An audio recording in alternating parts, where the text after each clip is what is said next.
भाजपचे आमदार सुरेश धस आपल्यासोबत आहेत। अण्णा, कृषी अधिकाऱ्यांबाबत तुम्ही जे आहे ते पत्रव्यवहार केला आहे, नेमकं काय प्रकरण? नाही, प्रकरणं अनेक आहेत। पीक विम्याच्या संदर्भात आहे, 22-23 मध्ये झालेल्या खरेदीच्या संदर्भात आहेत। ही DBT पोर्टल म्हणजे ते थांबवून ऑफलाईन पद्धतीने खरेदी केली। ऑनलाईन टेंडर दाखवताना 2 टेंडरला आपल्याला पहिल्या कॉलमध्ये जर 3 टेंडर नाही आले तर रिकॉल करावं लागतं। कृषी विभागाचं जे टेंडर झालेलं आहे ते 2च कंपन्यांनी भरलेलं आहे आणि त्या 2च कंपन्यांनी स्प्रे पंप, त्याच्यानंतर ह्याचे कापसाची जी बॅग आहे याच्या बाबतीतल्या खरेद्या आणि एकाच व्यक्तीने स्वतःच्या नावाने, स्वतःच्या कुटुंबातल्या 4 व्यक्तींच्या नावाने कंपन्या दाखवून ही संपूर्ण खरेदी जी आहे ती महाराष्ट्र शासनाला केलेली। कोण आहेत असे कृषी अधिकाऱ्यांबाबत तुम्ही जो प्रश्न उपस्थित? हे JD आहेत, अमरावतीचे, लव्हाळे वगैरे, तोटावार, हे लोक त्या ठिकाणी जबाबदार आहे। आणि कृषी आयुक्तालयाकडे तक्रार केल्याच्या नंतर तक्रार करून सुद्धा त्याच्यामध्ये दखल घेतलेली नाही। परंतु त्याच ठिकाणी सुद्धा राहण्याचे प्रकार आहेत। कृषी अधिकारी जिल्हे सोडत नाहीत। 20 वर्ष झालं, 10 वर्षापासून, 15 वर्षापासून विनय आवटे नावाचा एक अधिकारी आहे। तो संपूर्णपणे फक्त पीक विमा बघतो।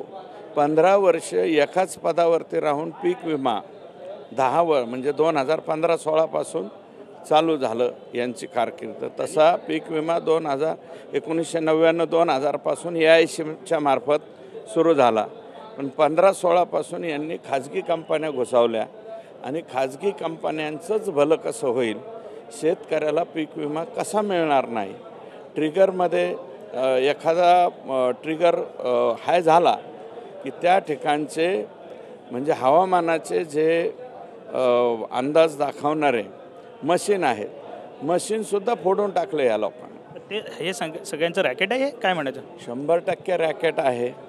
आणि ह्या पीक विमा कंपन्याकडून आणि हवामान खात्याची जी नेमलेली एजन्सी आहे यांच्याकडून फक्त हप्ते गोळा करणे आणि कमीत कमी पीक विमा शेतकऱ्यांना मिळणे आणि वर्षानुवर्ष ह्या ज्या कंपन्या आहेत, पीक विमाच्या रकमा केंद्र आणि राज्य सरकारच्या ह्या शेतकऱ्यांना वाटण्याच्या ऐवजी स्वतःच्या अकाउंटवर ठेवायच्या, तोच पैसा शेअर्समध्ये गुंतवायचा, तोच पैसा ओपन मार्केटमध्ये गुंतवायचा आणि तिकडूनही नफा कमवायचा, अशा पद्धतीचे उद्योग या ठिकाणी झालेले। तुम्ही वारंवार हा मुद्दा जो आहे तो उपस्थित नागपूर अधिवेशनात सुद्धा केला होता, त्यानंतर सुद्धा 1-2 वेळा केला, परंतु कारवाई होताना दिसत नाही, काय नेमकं काय? नाही, आत्ताशिक मार्गी लागलेला आहे।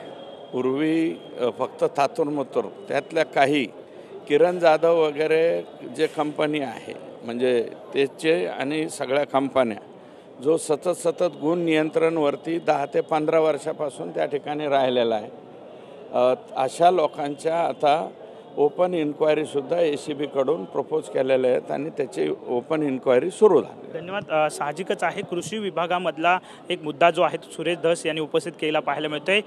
कृषी विभागातले अनेक असे जे अधिकारी आहेत जे अनेक वर्ष एकाच ठिकाणी आहेत आणि यांच्याकडूनच पीक विमा संदर्भातला भ्रष्टाचार सुरू आहे असा आरोप त्यांनी केलेला पाहायला मिळतोय। कॅमेरामन योगेश गुरवसह विनायक डावरुंग, TUNIN मराठी, मुंबई।